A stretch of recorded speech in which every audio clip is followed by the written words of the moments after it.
Gracias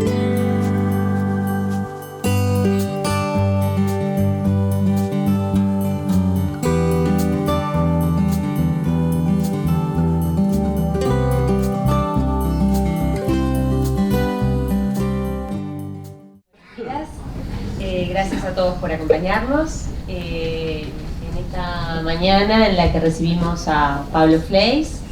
Pablo es doctor en economía, hace muchos años estuvo en nuestro equipo docente dando clases en grado y después bueno, lo perdimos porque el mundo nos lo robó, pero bueno, está acá, tiene más de 12 años de experiencia en organismos multilaterales, 7 años en el BID, ahora actualmente está en el Banco Mundial y nos viene a hablar, a ilustrar un poco sobre Uruguay y los bancos multilaterales de desarrollo. Así que espero que lo aprovechen, hagan todas las preguntas que tengan que hacer y bueno, los dejo con Pablo. Hola. Muchas gracias por la presentación. ¿Se escucha? Sí. Bien, yo les voy a hablar un poco sobre, como dijo Jimena, Uruguay y los bancos multilaterales de desarrollo. Yo trabajé 10 años en el BID, en 2 etapas, estuve en la OIT, ahora en el Banco Mundial. Y lo que estuve viendo, investigando en Google, un poco acerca de qué se había presentado en Uruguay sobre bancos multilaterales de desarrollo. Y lo que había visto es que muchas veces viene el representante. Uruguay tiene excelentes representantes tanto en el Banco Mundial, el CAF, BID, en Uruguay, y hablan sobre lo que hace el BID en Uruguay, lo que hace la CAF en Uruguay, lo que hace el Banco Mundial en Uruguay. Pero no había como una visión integrada de eso. Entonces, el único que había hecho algo sobre eso, en el 2015 vino Joseph Stiglitz, que fue Nobel de Economía y jefe de economistas del Banco Mundial. Cuando recibió su honoris causa, habló un poco sobre qué son los bancos multilaterales y el desarrollo de los bancos multilaterales, pero no enfocado en Uruguay. Entonces yo dije, bueno, si Stiglitz no lo hizo, lo voy a hacer, digamos, yo voy a tratar de superar esa brecha. En fin. Pero hablando en serio, tengo un esquema de la presentación, pero previamente quería decirles el mensaje que quiero transmitir. Cuando vine acá una colega me dijo, ¿cuál es el take home message que tú quieres dar? O sea, ¿qué es lo que quiero que ustedes se lleven de acá? Bueno, son 3 ideas muy simples, ¿verdad? Que es, los bancos multilaterales son importantes en Uruguay, representan una parte importante de la deuda pública uruguaya, ¿sí? Son útiles para Uruguay, generan una adicionalidad financiera y una adicionalidad no financiera.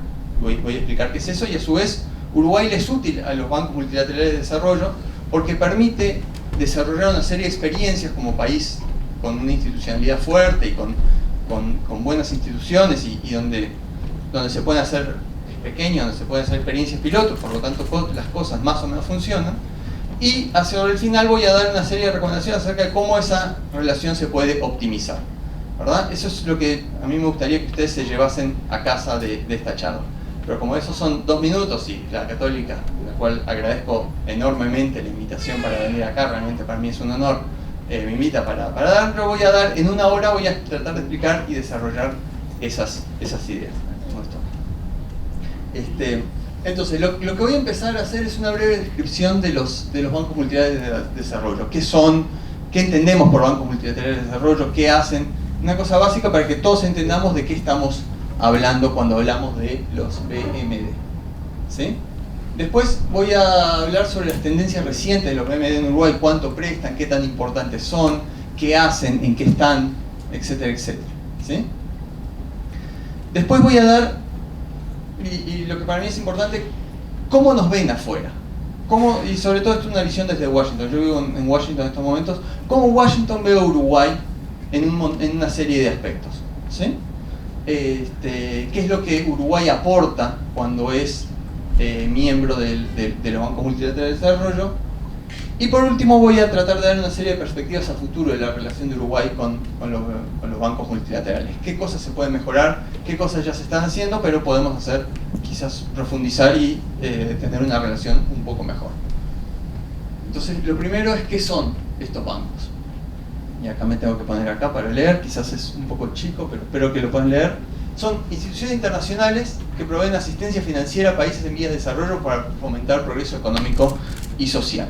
Es decir, lo que hacen estos bancos es, tienen capital que se compone de aportes de los miembros, ¿verdad? Y a partir de esos aportes iniciales de todos los miembros del banco, van prestando dinero y generando utilidades, y esas utilidades se vuelven a reinvertir, o sea, acumulan capital, ¿sí? Los aportes pueden ser en efectivo, los países ponen dinero, o también hay una especie de garantía implícita que tienen los países, que en inglés se llama callable capital, o capital disponible. Es decir, Estados Unidos no pone tanto dinero en el Banco Mundial o en el BID, pero pone una garantía.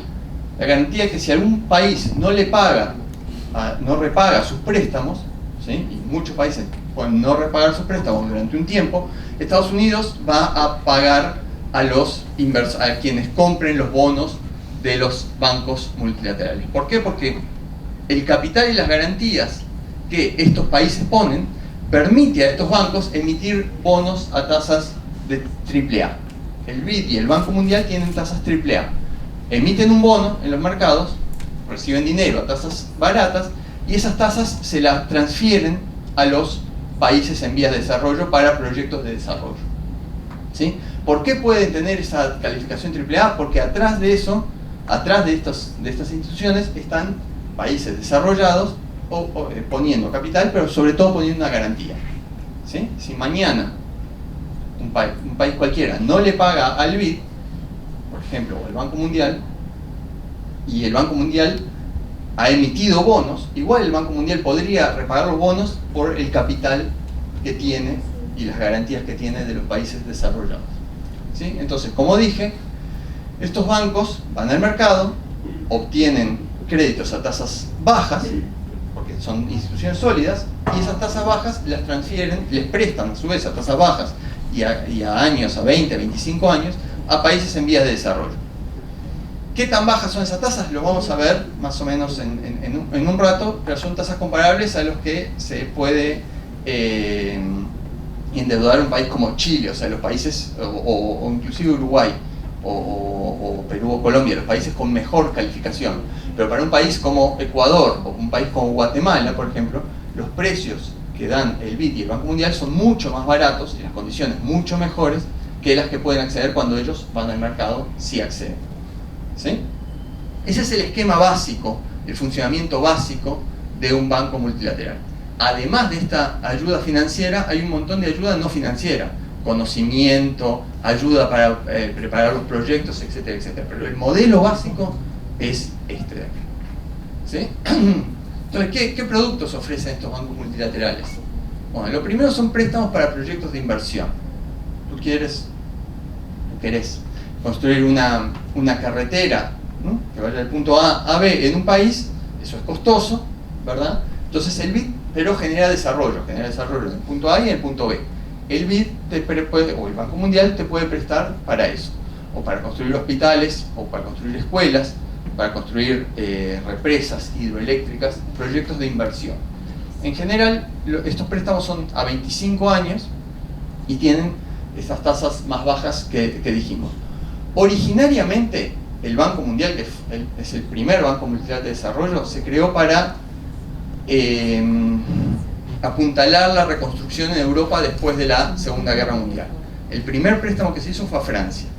Pero rápidamente el Plan Marshall, que ideó Estados Unidos, lo que hizo fue decir: yo me encargo de la reconstrucción europea. Entonces los bancos se transformaron y empezaron a prestarle a países en desarrollo. Pero no le prestaron más a Francia y Holanda para su reconstrucción, sino que le empezaron a prestar a Uruguay, a países de Asia, países de África.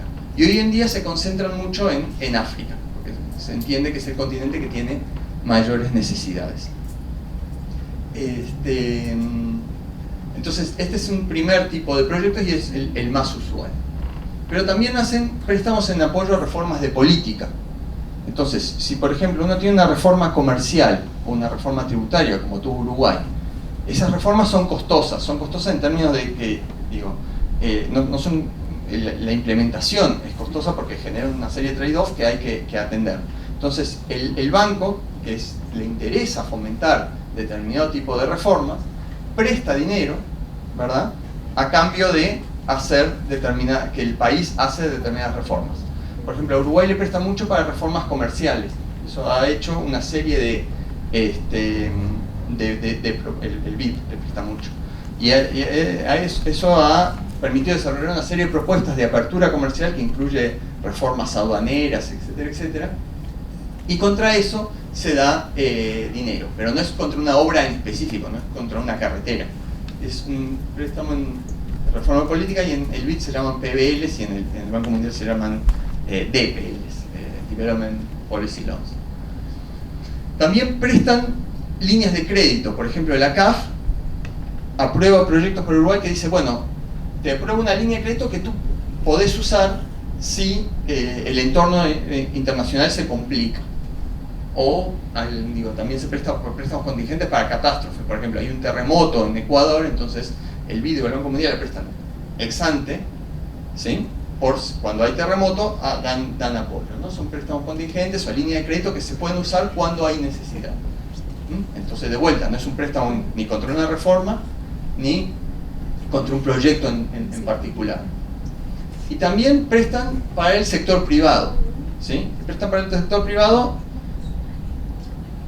casi todas las instituciones. La CAF presta, el Banco Mundial presta a través de una institución que se llama IFC, y el BID presta a través de una institución que se llama BID Invest, a determinados proyectos del sector privado que tienen impacto en desarrollo. Por ejemplo, molinos eólicos, ¿sí? Hay un molino eólico, se entiende que eso genera impacto en el desarrollo positivo porque permite un cambio en la matriz energética, y entonces para hacer esos emprendimientos tienen apoyo del BID y del Banco Mundial.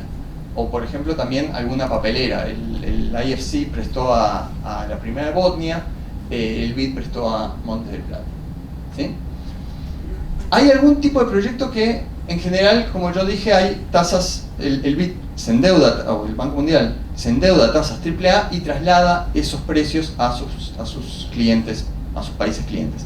Pero hay países que ni siquiera pueden pagar esas tasas de interés del 4%, 4,5%. Con lo cual, hay préstamos que se dan a tasas muy bajas, ¿sí?, a países que son muy pobres, ¿sí? A medida que el país se va desarrollando, deja de recibir esos préstamos concesionales. Uruguay no recibe préstamos concesionales. Recibe alguna nación, una asistencia técnica, pero no préstamos concesionales. Pero hasta hace un tiempo Bolivia, o Nicaragua, o Honduras reciben préstamos que son 0,25 en un único pago a 40 años. Casi como si fuera una donación, ¿sí? El componente de donación de estos préstamos es un 80%. De cada 100 pesos te regalan 80, porque tú pagas 100 a 40 años a una tasa de interés bajísima. Hay cooperación técnica, ¿sí? Hay un montón de conocimiento y de apoyo a diseñar y ejecutar los proyectos que estos bancos dan a todo el mundo. Y también hay garantías, ¿sí? Es decir, por ejemplo, si un país como Paraguay quiere emitir un bono en los mercados, a veces los mercados le van a cobrar más porque Paraguay no es se supone que tiene un riesgo elevado en comparación a otros países. Pero a veces le pueden dar una garantía, ¿sí?, de una institución como el BID o el Banco Mundial, para que Paraguay diga, bueno, si yo no te pago, te paga el BID o el Banco Mundial. Y eso permite abaratar costos. O también hay garantías de riesgo político. Es decir, yo soy una empresa privada y quiero invertir en Angola, por ejemplo.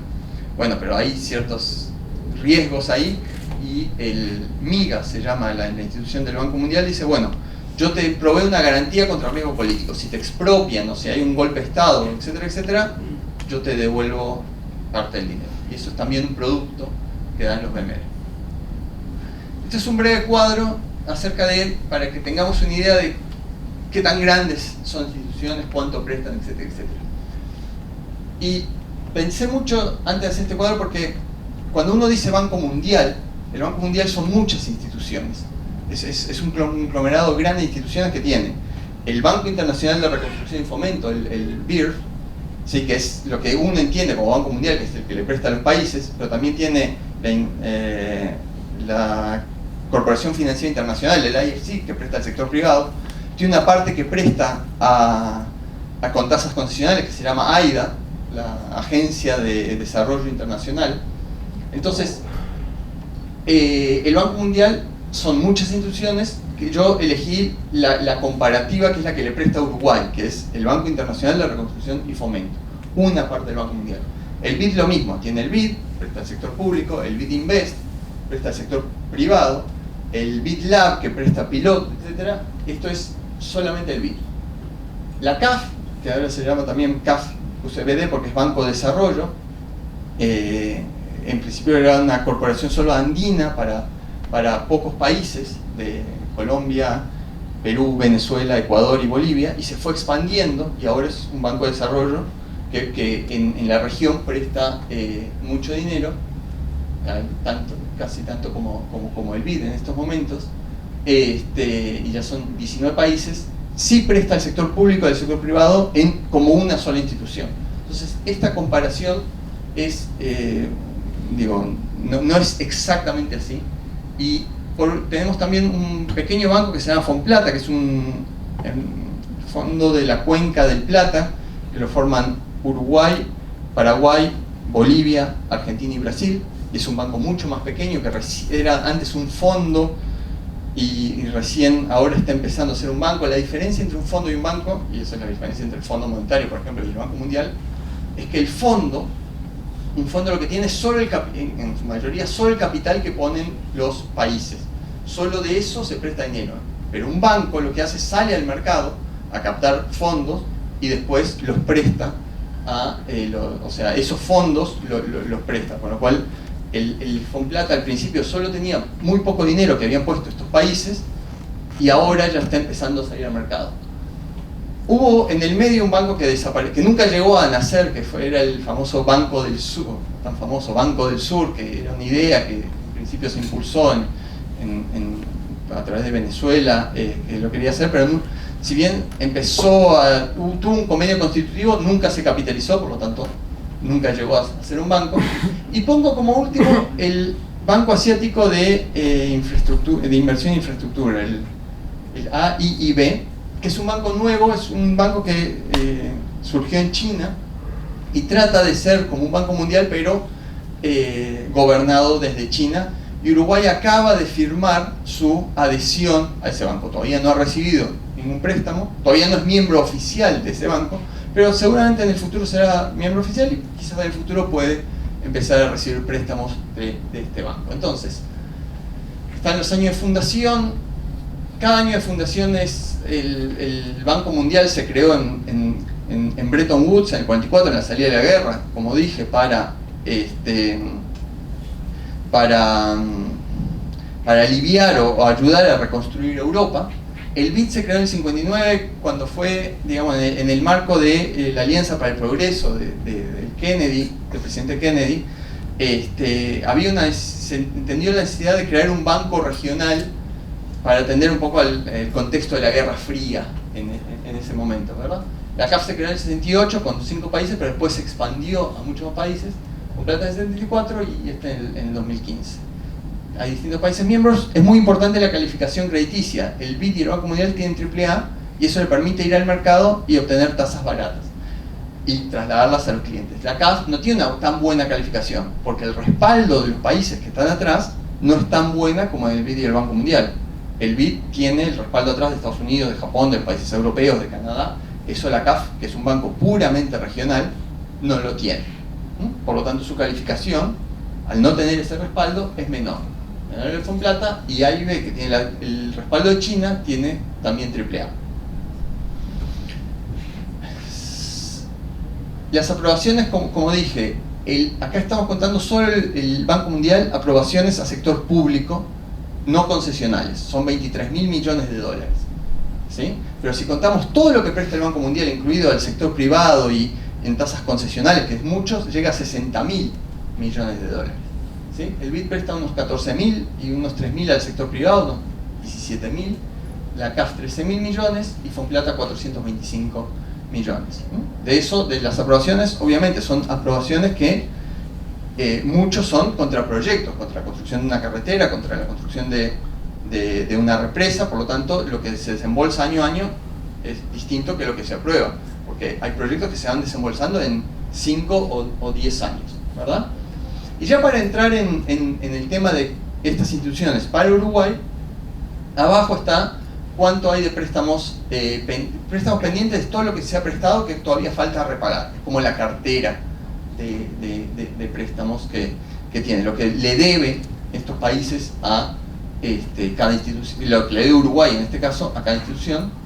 Al BID le debe 800 millones, al Banco Mundial le debe 800 millones, al BID 2.100 millones, a la CAF 900 millones, y a Fonplata un poco menos, ¿verdad?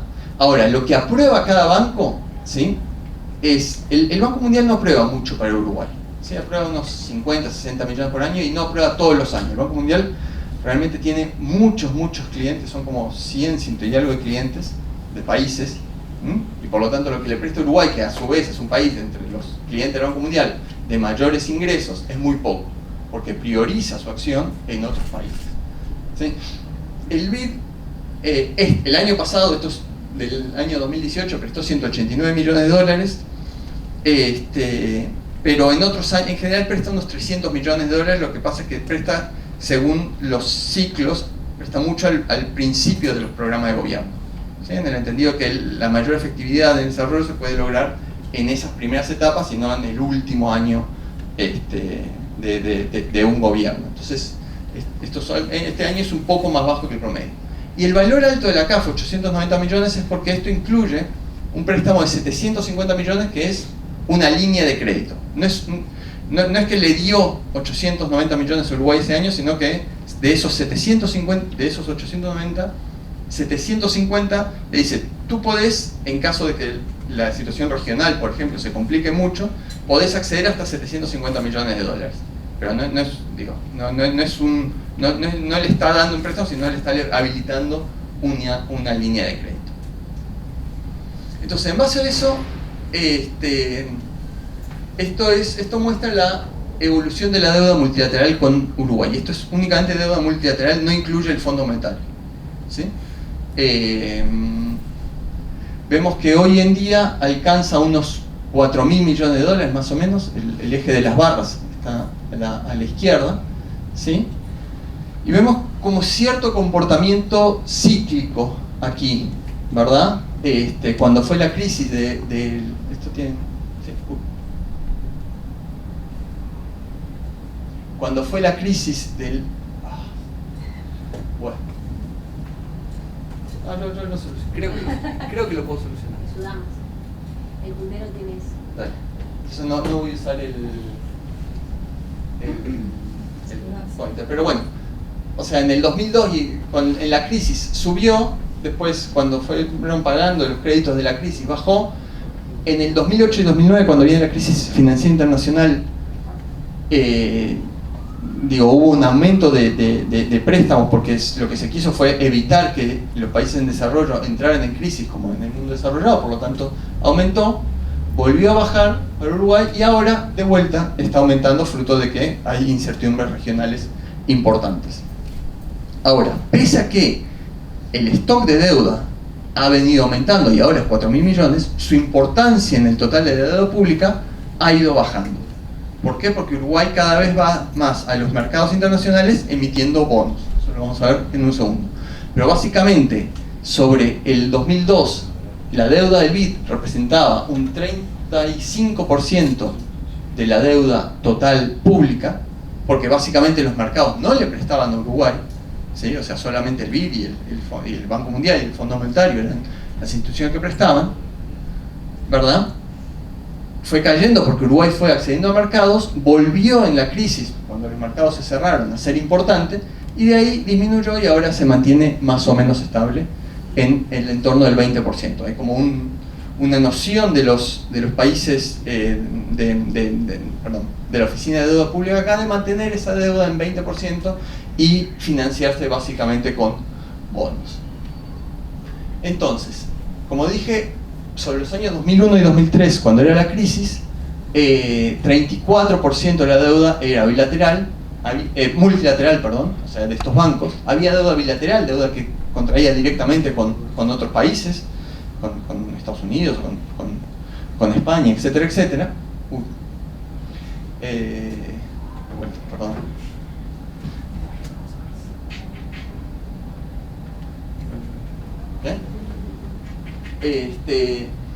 Un 39% era bonos que el gobierno emite, ¿sí? Había 5% de bancos comerciales, que incluía la renegociación de Brady, que fue en los 90, ¿sí? Y había un 18% de deuda en el Fondo Monetario Internacional. El Fondo Monetario Internacional le había dado un préstamo al BID importante para salir de la crisis. Hoy en día es 21%, casi no hay deuda bilateral, y el 76% es deuda en bonos, ¿sí? Porque Uruguay tiene la costumbre de, la buena costumbre de, tiene un muy buen manejo de deuda pública, que le permite salir a los mercados internacionales a tasas competitivas con lo que da el BID. Por lo tanto, eso es hoy en día muy importante. Y es que, pongo este de arriba. Bueno, mientras tanto, lo que les voy a mostrar ahora, y ya, o sea, cuando aparezca la gráfica ya lo van a ver, es la diferencia de precios que hay entre los bancos multilaterales y Uruguay. Y eso es importante porque define cuánto Uruguay, o sea, cuál es el incentivo de Uruguay de usar estos bancos y cuál es el incentivo de ir al mercado. Entonces, ustedes van a ver que las tasas a las que presta el Banco Mundial y el BID son similares a las que Uruguay accede en los mercados. Y por ejemplo, CAF es un poco más, como dije, no tiene AAA y se endeuda un poco más caro. Y si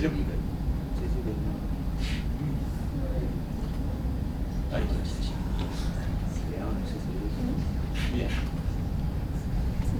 Entonces, a ver si funciona así.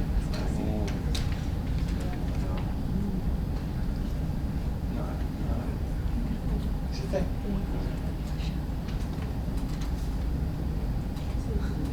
Si no, aprieto con... No, a ver, ¿el otro?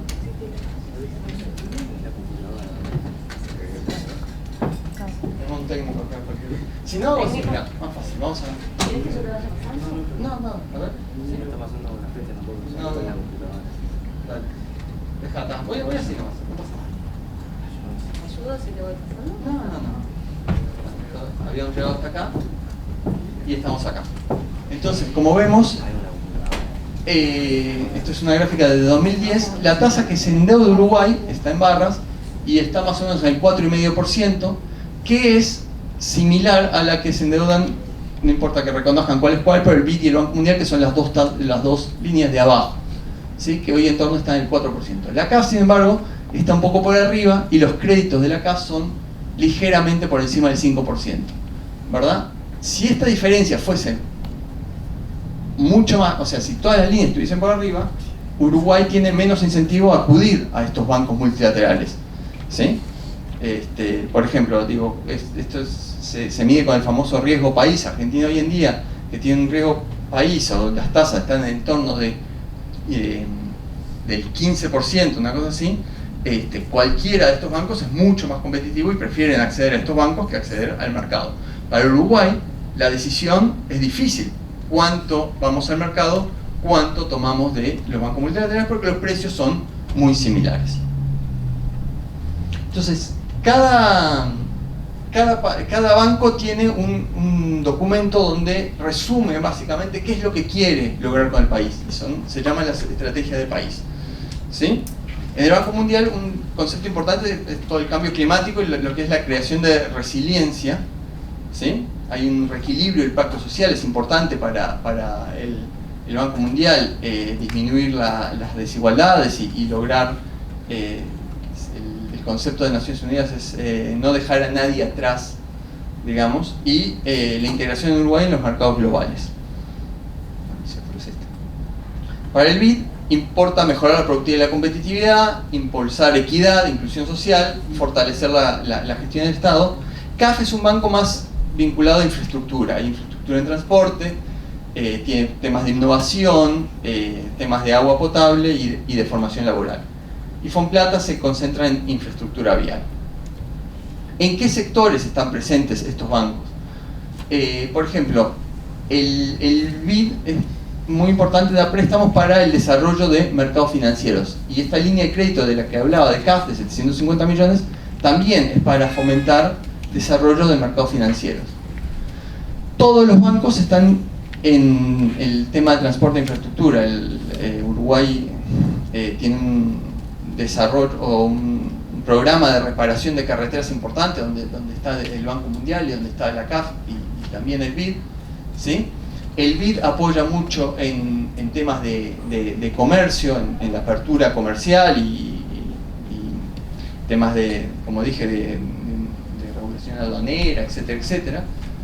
Los países, también hay temas de reforma y organización en el Estado, agua y saneamiento. Todos los programas de OCE se hacen en cooperación con la CAF o el BID, ¿verdad? Hay temas de desarrollo urbano y vivienda, de mejoramiento de barrios, en Pando Norte, por ejemplo, en Casabó hay intervenciones del BID.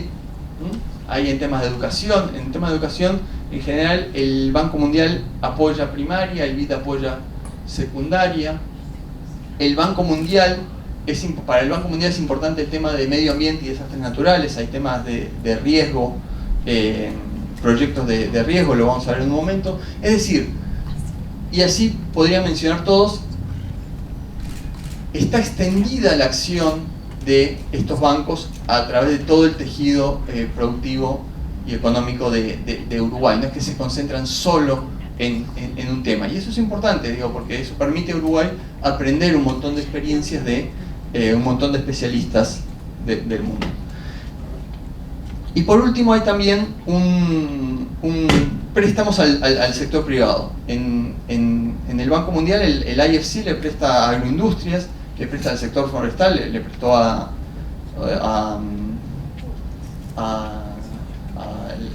la primera UPM. En agroindustrias hay préstamos a Conaprole, por ejemplo, ¿sí? Se entiende que Conaprole, estos préstamos tienen cierta adicionalidad no financiera, hay cierto impacto en el desarrollo en los préstamos de Conaprole a través de su acción en pequeños productores rurales. Y también transporte de carga en barcazas. Para el BID ha prestado mucho en proyectos eólicos y fotovoltaicos, ha prestado a agroindustrias, también al sector forestal, a Monte del Plata, ¿sí? Ha permitido, también ha prestado para líneas de transmisión que son privadas, que UTE digamos, hace PPPs en servicio. La línea de transmisión creo que es Melo Tacuarembó, ha sido prestado por el BID, y para transporte de carga también. Y la CAF en infraestructura vial y en el sector ferroviario, que también el nuevo tren que va a apoyar toda la obra de UPM2 ha sido con préstamos del BID y de la CAF. Entonces, una vez que vemos más o menos el mensaje es, estos bancos son importantes, son en estos momentos el 20% de la deuda pública, están en muchos sectores, apoyan de una diversidad de modelos. Vamos a ver cómo nos ven, qué pasa acá. Entonces yo voy, esto es público, voy al Banco Mundial, a la página y dice, el Banco Mundial de Uruguay. Uruguay se destaca en América Latina por ser una sociedad igualitaria y por su alto ingreso per cápita, bajo nivel de desigualdad y pobreza y por la ausencia casi total de indigencia. Esto es la visión que tiene el Banco Mundial de nosotros, un país de alto ingreso, ¿verdad? Con bajo nivel de desigualdad y sin indigencia, ¿verdad? Podemos o no estar de acuerdo con esta visión, cada uno tiene su visión de su país.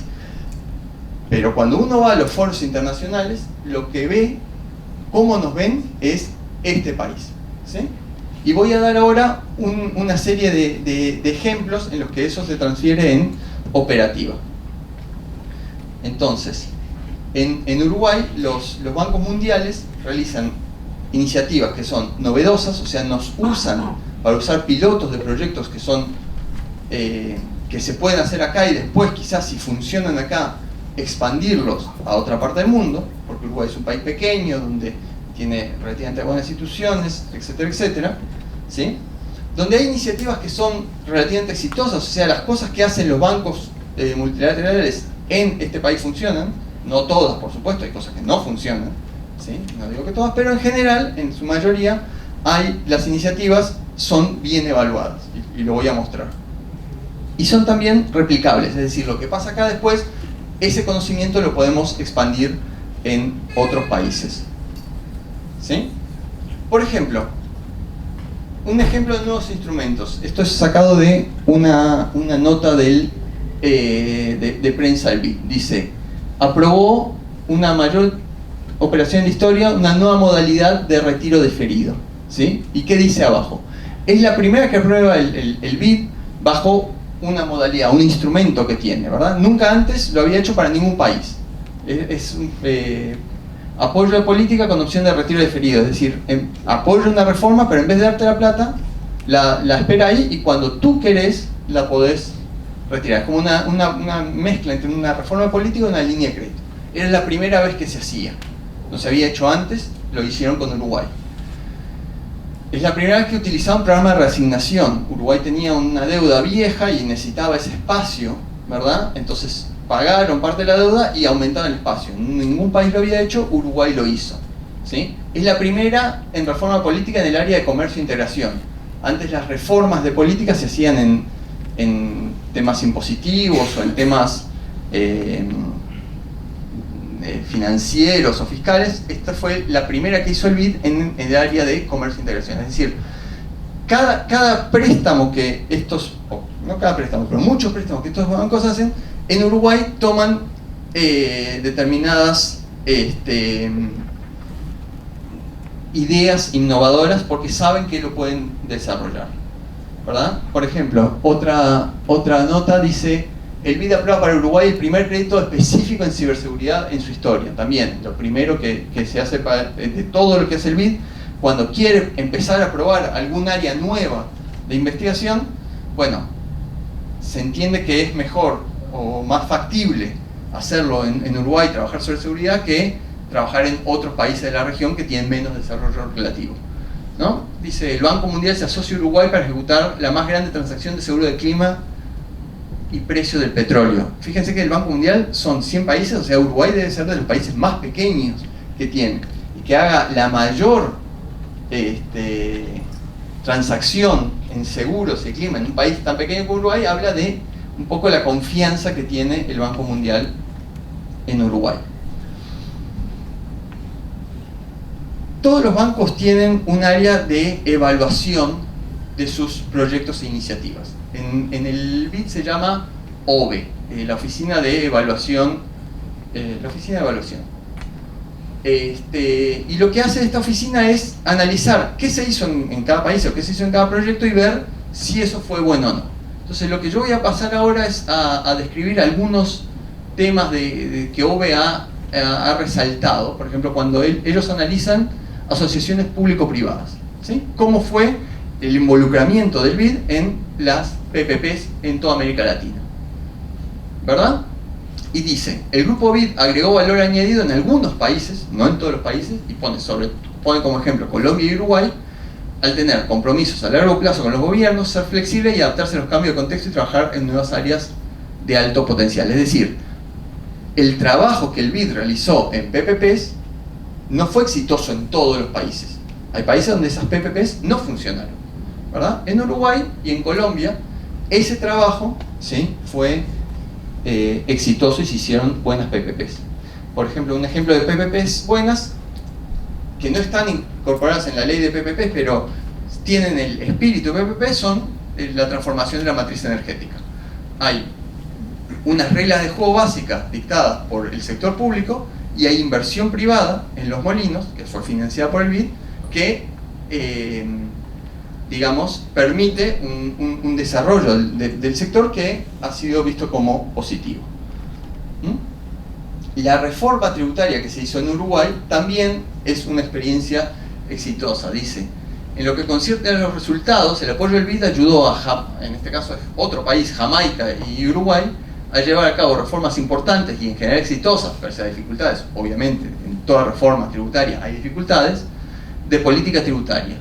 Pero en los otros 5 países, hay otros 5, que deben estar por ahí, de Honduras creo que estaba, otros países donde el BID apoyó reformas tributarias, los resultados fueron limitados. Eso está de vuelta, parte de las evaluaciones que hace el BID.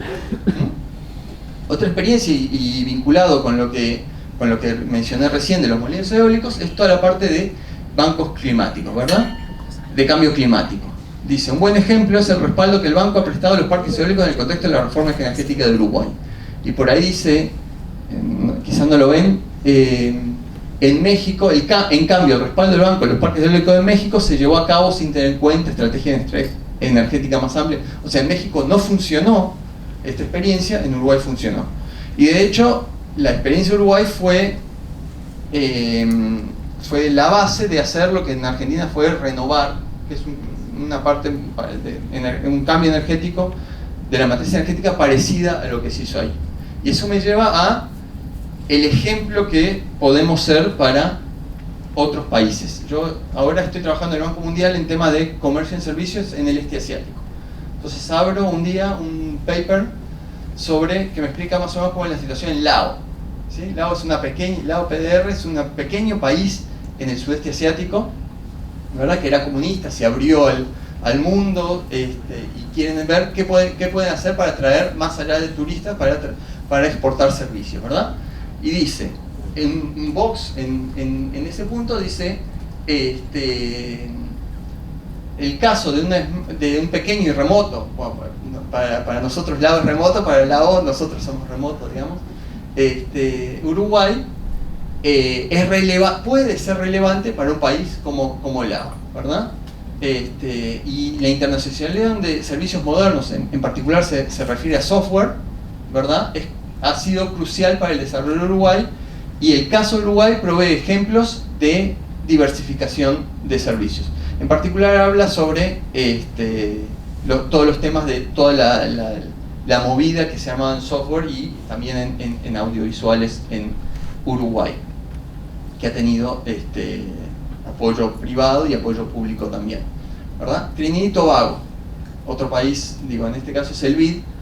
Esto es un proyecto de Trinidad y Tobago de servicios, de promoción de servicios. La gente de Trinidad y Tobago vino a Zona América y dijo, esto es lo más grande que hay queremos tener algo como Zona América en Trinidad y Tobago, ¿verdad? Entonces fueron al BID y el BID les empezó a ayudar, y todo surgió por una misión que Trinidad y Tobago había hecho en Uruguay. Es decir, hay cosas que nosotros podemos, que los bancos nos pueden poner como ejemplos, ¿verdad? Entonces, ya terminando un poco, lo que quiero dejarles es, la relación es buena, ¿en qué se puede mejorar, digamos? ¿Qué podemos hacer para tener una relación más fructífera, ¿verdad?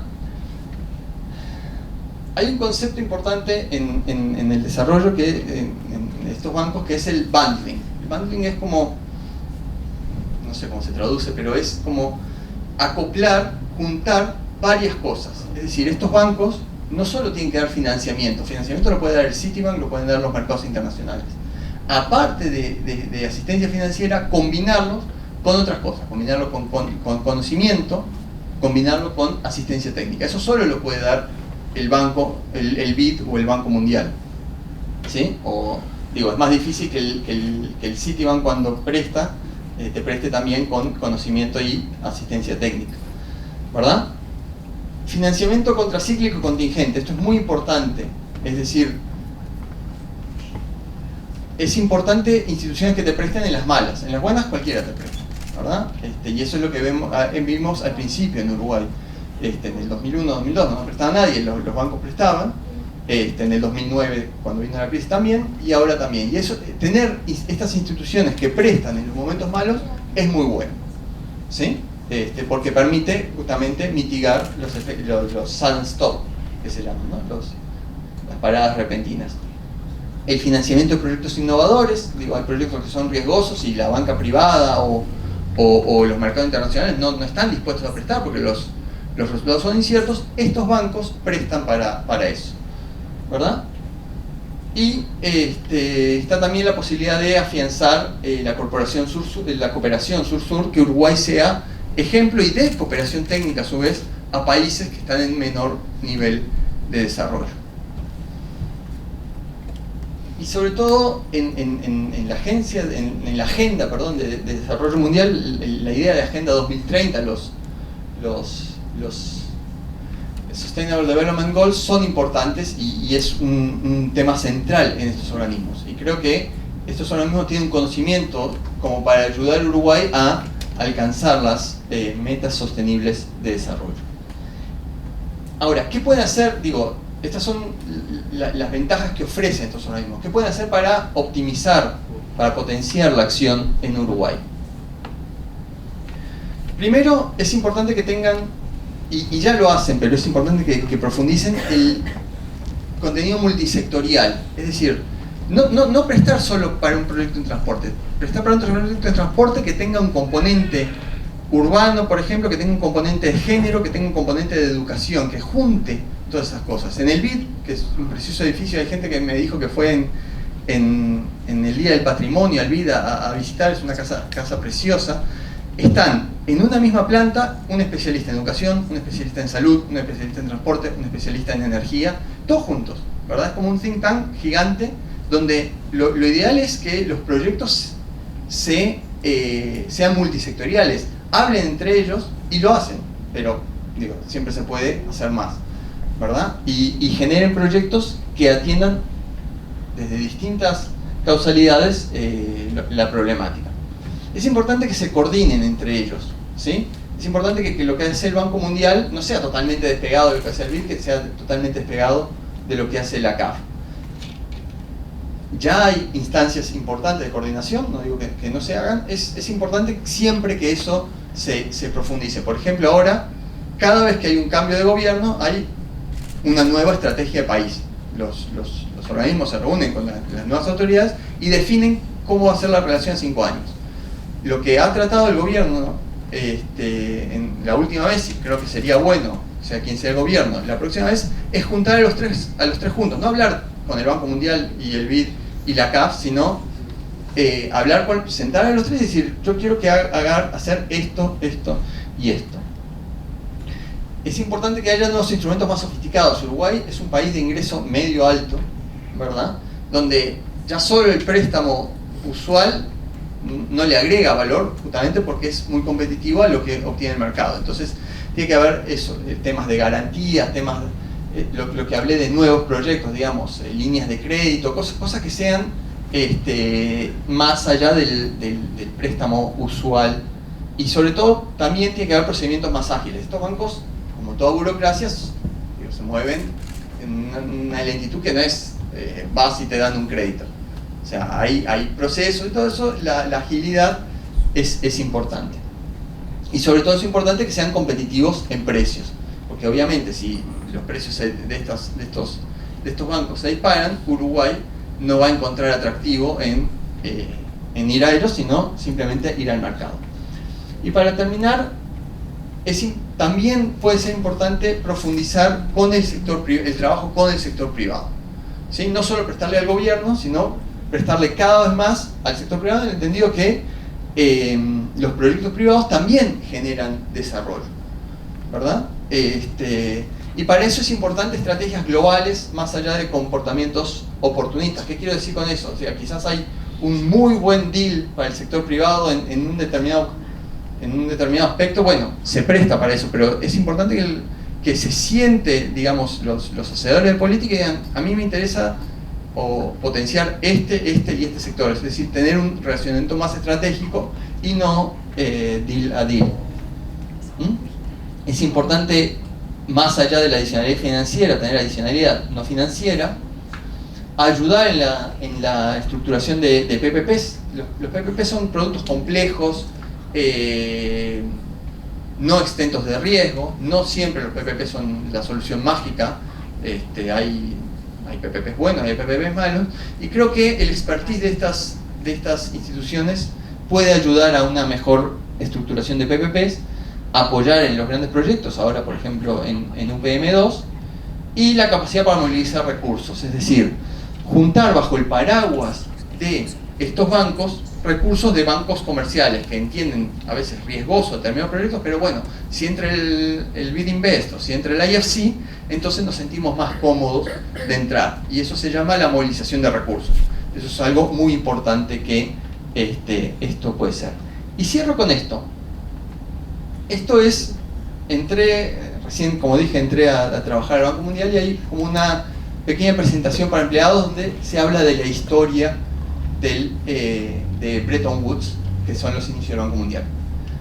Y ahí vemos que está, por Inglaterra, ese que está ahí es Keynes, ¿sí? Que fue el que fue el artífice, digamos, de Bretton Woods, ¿no? Keynes probablemente el economista más importante del siglo XX. Y al lado de Keynes, porque se sientan por orden alfabético, está Uruguay, ¿no? Y al lado de Keynes, para el otro lado, está la Unión Soviética. O sea, el multilateralismo le permite a un país pequeño como Uruguay, ¿verdad?, sentarse en una mesa con los más grandes. Y eso es un valor que es muy importante. Y eso, digamos, por eso creo que debemos fomentar y digamos, fomentar el diálogo y la acción de estos organismos en Uruguay. Muchas gracias.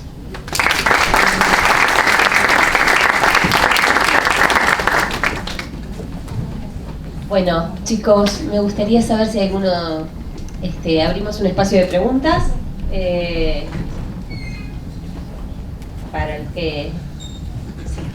¿Cuál es la diferencia? ¿Cuál es la diferencia más grande entre el FMI y el Banco Mundial? No lo entendí. Okay. Sí, básicamente porque la charla no habló del banco, del FMI justamente porque no es parte de los bancos multilaterales. Cuando ahí en esa sala, cuando se creó en Bretton Woods, se crearon dos instituciones paralelas, el Banco Mundial y el FMI. El Banco Mundial se creó para fomentar desarrollo, ¿sí? Y el desarrollo en particular, el primer desarrollo era de la reconstrucción de Europa, y se trasladó a reconstrucción de otros países en desarrollo, ¿verdad? Pero contra proyectos, o sea, hacer caminería, hacer saneamiento, hacer obras, hacer educación, etcétera, etcétera. El Fondo Monetario, y para eso da préstamos a 20 a 25 años, ¿sí? a una tasa de interés, que es la que expliqué, ¿verdad? El Fondo Monetario, el objetivo es salvaguardar la estabilidad macroeconómica, ¿sí? Por lo tanto, cuando un país entra en crisis, y solo cuando un país entra en crisis, el Fondo Monetario entra para ayudar con préstamos mucho más cortos, que no son a 5 años. Ahora hay líneas extendidas, pero en general el primer préstamo, como el que le da Argentina ahora, es a 5 años, ¿verdad?, para evitar que el país caiga en una crisis. Pero solo ahí entra en el país. En Uruguay no está el FMI en estos momentos, porque el FMI estuvo durante varios años, en el 2002 entró, y Uruguay pagó su deuda, y ahora simplemente hace un surveillance, o sea, un seguimiento, ¿sí? Pero el Banco Mundial y el BID están presentes todo el tiempo para fomentar desarrollo. En lo financiero, a su vez, y por qué el fondo no está dentro de este esquema, lo que los países ponen al Fondo Monetario, es lo que el Fondo Monetario puede prestar. El Fondo Monetario no va a los mercados a endeudarse a los mercados para obtener fondos para prestar a los países. No, es lo que los países han puesto. Sí, no, Técnicamente, claro, está bien. Una cosa de desarrollo, tal vez es exacto, está eso. Y los fondos, cuando uno habla de fondos, es eso, solo los fondos que hay, y un banco no. Un banco que es un banco de desarrollo, va al mercado y se endeuda.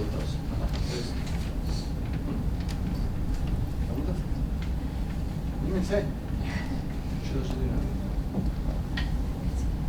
Está aprendiendo, viendo que Uruguay se encamina bien hacia el desarrollo, o bueno, más o menos eso es lo que se va indicando, parece, o es la tendencia, los vínculos entre los bancos multilaterales y Uruguay, ¿se puede decir como que tenderían a aumentar o disminuir? Ok, está bien. Depende, como todo en la vida. En el Banco Mundial tenderían a disminuir. ¿Por qué? Porque el Banco Mundial tiene un set limitado de recursos y los prefiere volcar en países que están en menor nivel de desarrollo, básicamente África.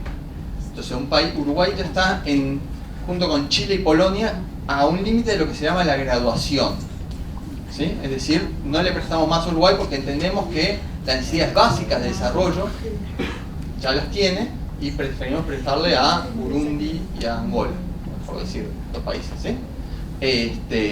Y eso es una posibilidad, y eso es seguramente lo que vaya pasando en el Banco Mundial, es que progresivamente ya han ido abandonando, y todavía se mantienen algunas cosas, y por ejemplo puede ser que si viene un ciclo malo en Uruguay vuelvan a prestar, pero se van retrayendo. En el BID y en la CAF, que son bancos regionales, tienen mucho menos clientes. Entonces, es un desafío trabajar con países de ingreso medio alto como Uruguay y como Chile. Por ejemplo, Chile no le pide prestado al BID. Y al BID le gustaría que Chile le pida prestado, porque también es un país con buenas instituciones, un país serio, donde los proyectos pueden ser exitosos. Y hay temas de riesgo de la cartera que es preferible prestarle a Chile y Uruguay, obviamente, que prestarle a otros países más riesgosos. Entonces, pero le importa a estas instituciones mantener a Uruguay como cliente, porque Uruguay es un buen cliente. Entonces, no sé si vamos a ver un crecimiento, porque eso también depende de los precios. O sea, por más que el BID te quiera prestar, si es más caro que lo que Uruguay va al mercado, Uruguay va a ir al mercado, porque es más fácil, porque es más directo, etcétera, etcétera. Entonces, tiene que haber digamos, el BID y la CAF tienen que trabajar ese vínculo con Uruguay y seguirle prestando, pero creo que es de su utilidad. No en el Banco Mundial, que tiene otras prioridades y otro tamaño, yo no veo que nos vaya a hacer. Creo que gracias. ¿Alguno más? ¿Alguna pregunta más? Sí. Bueno, no quería decir esto porque era un poco, o sea, iba a afectar la cosa, pero yo tuve una situación familiar. Mi hermana acaba de fallecer, y les pediría si podemos hacer un minuto de silencio en su homenaje, si nos podemos parar todos y terminamos la charla.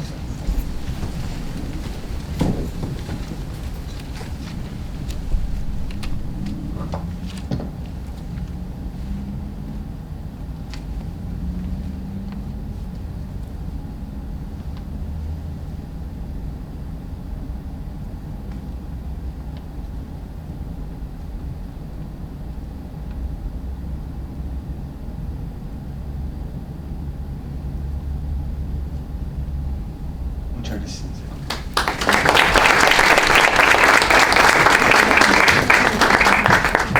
Bueno, Pablo, queremos agradecerte realmente en nombre del decano, Ignacio Bartesal, que recién me estaba escribiendo. Valoramos muchísimo, más allá de tu aporte académico a la universidad y de tu aporte desde la experiencia, que hayas podido acompañarnos en este momento tan especial para ti y para tu familia. Dejamos las puertas abiertas en la universidad para que vuelvas cuando gustes, encantados, para nosotros es un honor recibirte. Y bueno, y a los chicos, gracias por acompañarnos, y sepan que Pablo está en contacto con nosotros, así que si alguno en algún momento quiere hacer contacto con él. Para los que no me conocen, yo soy Jimena, directora de Gestión Humana y Relaciones Laborales. Te agradezco ser tan claro para nosotros, los que no somos de la rama de la economía, en una exposición tan clara y desde la historia y desde el cuento, como hablamos al principio. Así que bueno, gracias.